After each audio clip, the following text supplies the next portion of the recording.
آنے والی ہے۔ اللہ کا مہینہ سنو آ گیا رجب، ایک ایسا مہینہ آنے والا ہے کہ جس کی شان بڑی نرالی ہے۔ اس مہینے کی شان کیسی ہے؟ رحمت قبولیت کا ابر چھا گیا ہے اب۔ اس کے بارے میں نبی پاک علیہ الصلوۃ والسلام جب رجب آتا تھا نا تو میرے آقا یہ دعا فرمایا کرتے، اللہم بارک لنا فی رجب و شعبان و بلغنا رمضان، اے رب کریم رمضان ہمیں رجب اور شعبان میں برکت عطا فرما اور ہمیں رمضان سے ملا دے۔ رجب کا احترام کرنا یہ اللہ کو کتنا محبوب ہے۔ حضرت عیسیٰ روح اللہ علی نبینا علیہ الصلوۃ والسلام کے دور کا میں آپ کو ایک واقعہ سناتا ہوں کہ ایک شخص تھا، ایک مدت سے ایک عورت کے بارے میں اس کے دل میں برے خیالات تھے، اور ایک بار اس کو موقع ملا، اس عورت پر اس نے کنٹرول حاصل کر لیا۔ قریب تھا کہ وہ گناہ کرتا، اس نے دیکھا کہ لوگ چاند دیکھ رہے ہیں تو پوچھا یہ مسلمان، وہ مسلمان بھی نہیں تھا، غیر مسلم تھا، تو اس نے کہا یہ لوگ کس چیز کا چاند دیکھ رہے ہیں، کس مہینے کا چاند دیکھ رہے ہیں؟ تو کہا مسلمان جو ہیں رجب کے مہینے کا چاند دیکھ رہے ہیں۔ اللہ اکبر! جب اس نے سنا کہ رجب آ گیا ہے وہ اس عورت سے دور ہو گیا، گناہ سے باز رہا۔ اللہ کریم نے حضرت عیسیٰ علیہ السلام پر وحی بھیجی کہ اے عیسیٰ اس شخص کے پاس جاؤ، اس سے ملاقات کرو۔ جب آپ اس کے پاس گئے، اپنی تشریف آوری کا سبب بیان کیا۔ اللہ اکبر! جب اس نے سنا اس کا دل نور اسلام سے جگمگا اٹھا، کلمہ پڑھ کر مسلمان ہو گیا۔ تو پتہ یہ چلا کہ پہلے زمانے میں صرف مسلمان نہیں، غیر مسلم بھی اس مہینے کا ادب کیا کرتے تھے۔ رجب کے ورڈز کتنے ہیں؟ 3، را، جیم اور با۔ سبحان اللہ! علماء کہتے ہیں اس کی انٹرپریٹیشن بڑی خوبصورت علماء نے بیان کی۔ را سے مراد رحمت الہی، جیم سے مراد بندے کے جرم، با سے مراد بر یعنی بھلائی۔ گویا اللہ کی رحمت یہ اعلان کر رہی ہے کہ میری رحمت اور میری بھلائی کے درمیان میرے بندوں کے جرموں کو کر دو تاکہ میری رحمت اس کی بخشش فرما دے۔ This is the time to repentance۔ رجب توبہ کا مہینہ۔ سبحان اللہ! رجب کے بارے میں آتا ہے کہ رجب اللہ کا مہینہ ہے، احادیث میں ملتا ہے رجب اللہ کا مہینہ ہے۔ آقا فرماتے الشعبان شہری، شعبان میرا مہینہ ہے اور رمضان میری امت کا مہینہ ہے۔ تو یہ بہت خوبصورت سیکوینس شروع ہو رہی ہے۔ یہ مہینے ضائع کرنے والے نہیں، ہاں یہ مہینے اللہ کی رحمت کو لوٹنا ہے اس مہینے میں۔ اور سبحان اللہ! ایک بہت خوبصورت بات میں بتاؤں کہ نبی پاک علیہ الصلوۃ والسلام فرماتے ہیں 5 راتیں ایسی ہیں جس میں دعا رد نہیں ہوتی۔ حدیث پاک فرمایا رجب کی پہلی رات، 15 شعبان شب برات جو ہوتی ہے، ٹھیک ہے، پھر فرمایا جمعرات اور جمعے کے درمیان کی رات، نمبر 4 عید الفطر کی چاند رات، نمبر 5 عید الاضحیٰ کی چاند رات۔ اور رجب کے روزوں کی تو کیا بات ہے، احادیث میں یہ فضیلت آتی ہے جو رجب میں پہلے دن کا روزہ رکھے، پہلے رجب کا 3 سال کے گناہوں کا کفارہ ہے، دوسرے دن کا روزہ رکھے 2 سال کے گناہوں کا کفارہ، اور تیسرے دن کا روزہ رکھے تو 1 سال کے گناہوں کا کفارہ۔ پھر پورا رجب جو ہے وہ ہر روزہ جو ہے وہ 1 مہینے کے گناہوں کا کفارہ ہے۔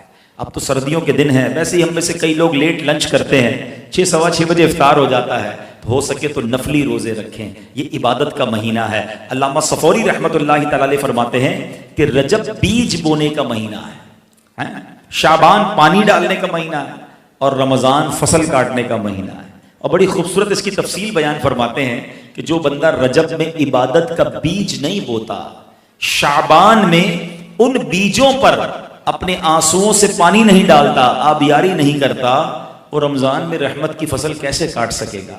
تو this is the time to prepare یور سیلف۔ یہ تو وقت آ گیا مسجد کی طرف آنے کا، تلاوت کرنے کا، روزے رکھنے کا۔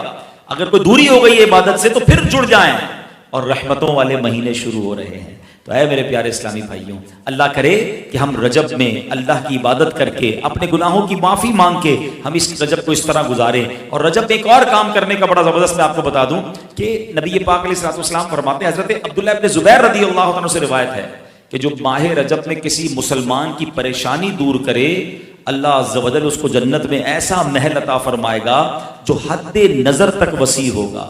تم رجب کا اکرام کرو، اللہ کریم 1000 کرامتوں کے ساتھ تمہارا اکرام فرمائے گا۔ اللہ کرے کہ ہماری کوئی نماز قضا نہ ہو، ہم اس پہ نفلی روزے رکھیں، اس پہ درود پاک کی کثرت کریں، استغفار کی کثرت کریں۔ اللہ کا مہینہ ہے، خوب اللہ کی طرف لو لگائیں کہ یا اللہ تیرا مہینہ آ گیا، بندہ بھی تو میں تیرا ہوں، میرے مولا تو میری مغفرت فرما دے۔ اللہ ہمیں اس مہینے کی برکت عطا فرمائے۔ فضائل و برکات ہیں، اور آج میں درود پاک کی ایک ایسی فضیلت بتانے جا رہا ہوں۔ نارملی جو معاشرے میں اس وقت کیفیت ہے، بالخصوص ہمارے وطن پاکستان میں، مہنگائی بہت بڑھ گئی اور جناب کاروبار کے بڑے مسائل ہیں، تو لوگ پوچھتے رہتے ہیں کوئی وظیفہ بتا دیں کہ ہاتھ تنگ ہے، تنگ دستی بہت ہے، پورا نہیں ہوتا۔ تو چلیں آج میں وہ وظیفہ بتانے جا رہا ہوں جو میں نہیں بتا رہا، نبی پاک علیہ الصلوۃ والسلام نے صحابی رسول کو خود عطا فرمایا، اور اس کا رزلٹ بھی سنیے گا۔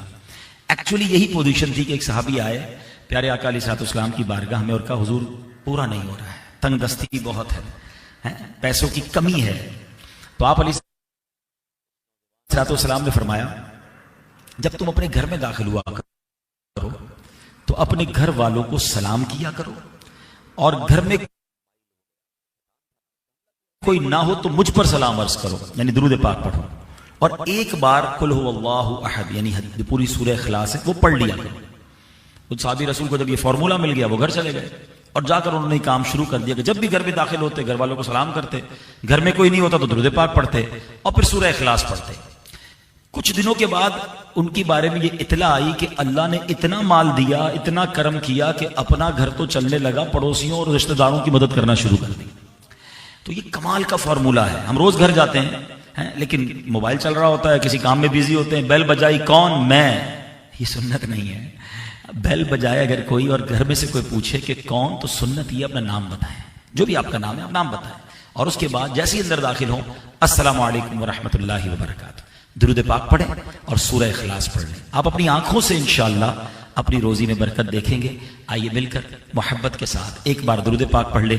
صلو علی الحبیب صلی اللہ تعالی علی محمد صلی اللہ علیہ وسلم۔ یہاں میں چونکہ مجھے لائیو دنیا بھر میں سنا جا رہا ہے تو میں چاہوں گا کہ جو ویورز ہیں وہ بھی اور جو یہاں موجود اسلامی بھائی ہیں، آج میرا مختصر جو بیان ہے بہت غور سے سنیے گا، کیونکہ آج میں نے آپ کو قرآن و حدیث کی روشنی میں انشاءاللہ کاروبار میں، رزق میں برکت کے طریقے اور کن چیزوں سے رزق کم ہو جاتا ہے، پرابلمز آتی ہیں، وہ میں نے کچھ تھوڑی دیر میں آپ کو بیان کرنا ہے۔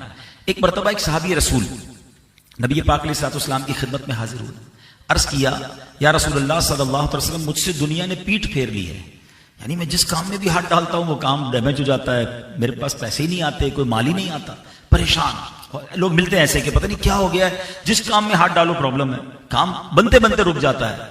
تو وہ صحابی رسول نے نبی پاک سے کہا کہ حضور مجھے ایسا لگتا ہے دنیا نے مجھ سے پیٹ پھیر لی ہے، کوئی طریقہ بتایا۔ اب نبی پاک علیہ الصلوۃ والسلام نے کیا وظیفہ بتایا؟ آپ فرماتے ہیں کیا تمہیں فرشتوں کی تسبیح یاد نہیں ہے جس کی برکت سے روزی دی جاتی ہے؟ پھر خود نبی پاک نے ارشاد فرمایا کہ طلوع فجر کے ساتھ 100 بار کہا کرو سبحان اللہ و بحمدہ سبحان اللہ العظیم استغفر اللہ۔ وہ صحابی یہ سن کر چلے گئے اور یہ وظیفہ شروع کر دیا۔ کچھ دنوں کے بعد آئے اور آ کر کہتے ہیں پہلے کیا کہا تھا حضور دنیا پیٹ پھیر چکی ہے، اب کہتے